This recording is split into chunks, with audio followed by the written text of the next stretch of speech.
quintessential board, or is it a surfboard, or any cross in between? It is, therefore, the name, the brand, and part of surf culture that is found around the world. But first, it's made in Huntington Beach, and we have the founder with us right now. We have Pete Hamboard. Pete, how are you? I'm doing great, Matt. Wow, thank you for allowing us to come in. I'm excited you guys are here. Yeah, it is really great. Now, let's be honest. This was a mistake. Come on. I mean, you just... Well, we like to frame it as a happy accident. A happy accident from God. There you go. So, how did this come to be? Come on. So, really, my sons and I had like this family project. We wanted to make basically a surfing trainer, a board that I could enjoy with my sons, that we could learn like some of the nuances of surfing on. And not being a skateboarder, but being surfers, we kind of made this big crazy thing with skateboard wheels. And then one day one of them got left out, and Mom came home and with the groceries and ran it over. It flew off into the bushes, and man, she was sure she wrecked it, so she came in and gave everybody a good strong lecture for leaving their stuff out in the driveway. But you know what? The next day, one of my sons comes up to me and says, "Hey, Dad, you know that one board that Mom ran over with a car? It turns really good to the right. Gosh, it feels like surfing when you ride the darn thing." And well, so then we just started playing around with it. So then we replicated that accident with the grinder and safety glasses, and then all of a sudden, wow, we had a whole handful of these big boards that felt like surfing when you rode them. Wow, amazing. So this was almost a family project. Oh, it definitely was, yeah. And it was really a way initially that I just wanted to find a way to connect with my sons and just, goof around in the garage, make something, silly, and heck, look at what we've ended up with. How's that working? You're a fireman yourself. You work for the Orange County Fire Authority. Yeah, so I'm a fireman for the Orange County Fire Authority. I work just up the hill in Costa Mesa. And then my 5 sons, one of them works for the Huntington Beach State Lifeguard Department, and the other 4 work for the city of Huntington Beach Lifeguards. And they, ranging in age from 19 to 26. So closely grouped. They were all junior lifeguards. They're all born and bred here in Huntington Beach. How do you do that balance because being in fire is an immensely demanding, I don't have to tell you this, a demanding position. And then you have a business, a family business that you're trying to run and grow now. Right. What's that like? It is. There's a lot of late nights, and I feel like I haven't had a day off in about 3 years. But it's, we work together as a team because it is a family business, and we've got a couple of local kids that have grown up surfing with us that are now working here at the shop, help us out. So when the boys are really busy with lifeguarding, they'll pitch in. And so it's just kind of because of the organicness family dynamic, that's how we make the adjustments. But to be honest with you, it's pretty darn demanding right now. So growing up, you were all surfing on the surfing side, not on the skate side, right? Or was it both? No, it was really on the surfing side. And as a matter of fact, if you look at it from a design perspective, mm-hmm. if we knew anything about skateboard design, we wouldn't even have attempted this, because you can't do that. And not knowing that you can't make a board like that, we went ahead and did it anyway. Trial and error? Yeah, oh, totally. Yeah, it was total trial and error. In fact, again, there was like when a friend of mine who does product design, he goes, "You were blessed with the perfect design feedback element that basically you had these 5 test pilots that would show up around the dinner table and give you immediate great feedback and be involved in like fixing things." Right. So yeah, it was trial and error. It was like, "Hey, Dad, you ought to try this. Pass the ketchup." Well, trial and error today lands you with just not this product. Yeah, we make about 10 different boards, and each one is different than what you'll find made by your normal skateboard company, because we just look at design and flow and function just from a different angle. Yeah, and it all came from that first board. It all came from that first board, yeah. So the first board is, this is a great feel. What else can we do now? Did that come from the dad, or did that come from the 5 sons? Well, we say that we've never designed a product. We've just the boys have just come up with an idea and said, hey, Dad, we ought to try this. And so I'll go, okay, let's give this thing a whirl. So we'll work together on it, and it'll come out. We'll end up with a new design that ends up turning into a product. The technique, you're a surfer though.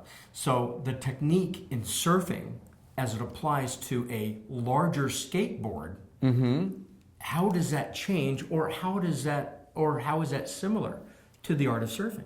Yeah, well, it's different. Well, it's similar to surfing in that you have to use your back foot, you have to carve the rail, you have to flow into the turn, and that's a surfing feel. Like, these boards are not something that you would really want to take into a skate park.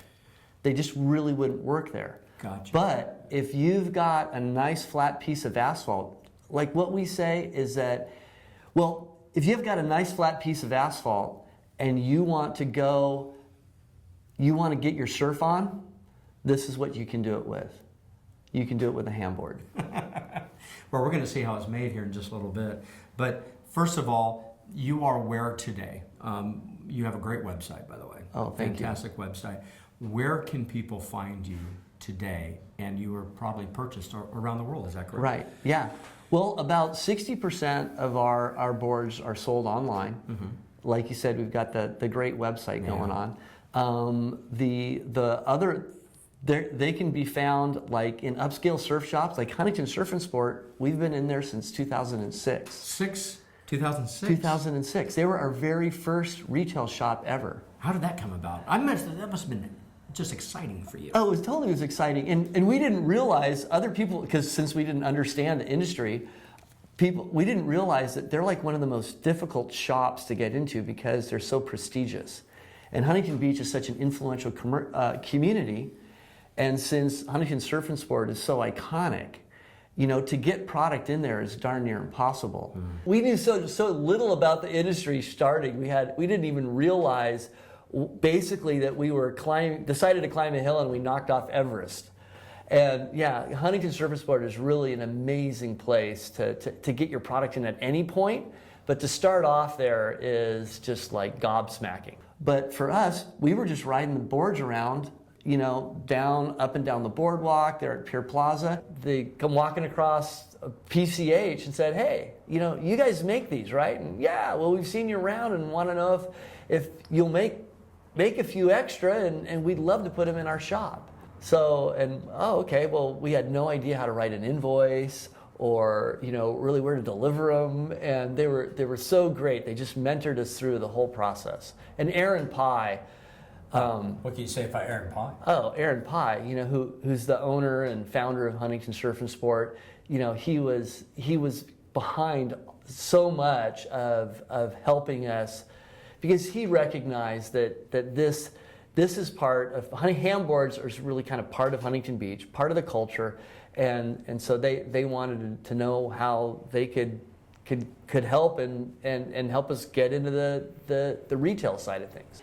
And time again, Matt, I got to tell you, any success that you see here with HAMBOARDS, really not only are we as a family proud of, but really the community should be proud of too. You're in other retail locations as well? Yeah, we were in our shop in Venice. We're in a co-branded shop down in Laguna Beach that does really well. We've got a couple of shops down in the San Diego area, and then where we're really doing well is Florida, Texas, the Eastern Seaboard. Exciting. A big segment of our product is going internationally. Some of our best retailers are in Dubai, Barcelona, Sweden, England. It's amazing. Actually, one of the craziest shops that sells the most for us is in Dewey Beach, Delaware. Where? Dewey Beach, Delaware. Yeah. Why? Certain demographics just really gravitate to not only a fun, different, surfy product, but they also really connect with the Huntington Beach vibe. They know that they can get a little bit of the Huntington Beach culture when they get a HAMBOARD, and that's that has a really powerful appeal worldwide. Right. I mean, I think I've heard the term Surf City on Wheels. Surf City on Wheels, right. That's yes, right. That's one of our taglines. Well, let's see how those wheels and the board is made at Huntington Beach. Oh, great. Take it through the process. So we get the plywood in from San Pedro, and then we take it over to the far side of Huntington Beach, and we get the plywood cut into the shape of a handboard. So you have a template now. Yeah, we have a template, yes. And so there's a big wood shop over there. Our Beto, our longtime buddy, he cuts them out, and then we'll take them from there, and then we'll bring them over here to a couple shops over here, Mike Gatlin's Woodworking, and then we'll do the sanding, and we'll finish them and get them just all dialed in, ready for paint. We take them to a local paint shop. They mask them, give them this surfboard-like paint job, then come back to here to our footprint right here, and then we put the deck coating on where the special unique coating that gives it a little bit of a grip and a protection uses the same technology that a dentist uses when he hardens their filling with the UV light. Ouch. Yeah. Well, it's actually pain-free. It's painless. It's painless, yes, it's painless. And it also has no volatile organic compounds because it's actually this $3,000 light that we put over the board, over the coating that we put on. We roll the coating on, then we'll hit it with that light, and that light bonds it to the deck of the handboard. And so it's a very resilient, but it's also very eco-friendly. Yeah, because the bottom line is that not only do I care about the air that's floating around Huntington Beach and the community, but you know what? When your kids are the ones that are applying it, you kind of care about really the environment that you're creating. Then we'll take it to the room next door here, and we'll assemble the wheels and the trucks on it, and it gets hand signed and numbered and shipped right out the back door. Those wheels are made here in Huntington too. Over there on the far side of Huntington, there's a great manufacturer by the name of and they pour the wheels. We're learning about wheel design, which brings up those amazing wheels that we use that give the handboards the incredible buttery, surfy feel, and they perform so well. They're designed here in Huntington Beach, distributed by ABEC 11, and they're known worldwide as a made in America, designed in Huntington Beach wheel manufacturer. And people ask me about, our connection with the Made in America vibe, which is a strong part of the handboard culture. Well, you're talking to a guy whose mom was one of the Rosie the Riveters. She literally, back in Racine, Wisconsin, during World War II, riveted wings together for the B-25 bomber. Wow. Yeah, and she's 92 years old. She still drives up here from Cardiff. She's still just vigorous and vital, and we sit in this very room and talk about how neat it is to have a family company that produces something in Huntington Beach in the United States that goes out all over the world. So what did Shark Tank give you or bring to the Hamburg brand that you didn't have before? National media exposure. It just skyrocketed us. And also having the opportunity to do a year's worth of business in the 30 days after Shark Tank ain't so bad either. A year's worth of business in the 30 days after Shark Tank performed that. See, and they say TV's dead. National broadcasting is not dead by any stretch of the imagination. No. I have people know, right? So. Right. Yeah. And so it's really helped our little business. It's seriously just 3.5 years ago, we were still in the garage. We were still hunkered down from, I don't know if you heard about when the economy tried to collapse in 2008. It was in the papers. But anyway, we definitely noticed a downturn in the $500, skateboard market. And so this has been a really challenging growth curve for us. Well, I want to thank you very much for spending the time with us to get us in the loop, so to speak, on all four wheels. Right, yeah. 8 wheels, 6 wheels. Right. For the Hamburg. And thank you so much. I appreciate your time, Pete. Well, you're really welcome. I just want you to know that any bit of our success is really due to the community. Thanks.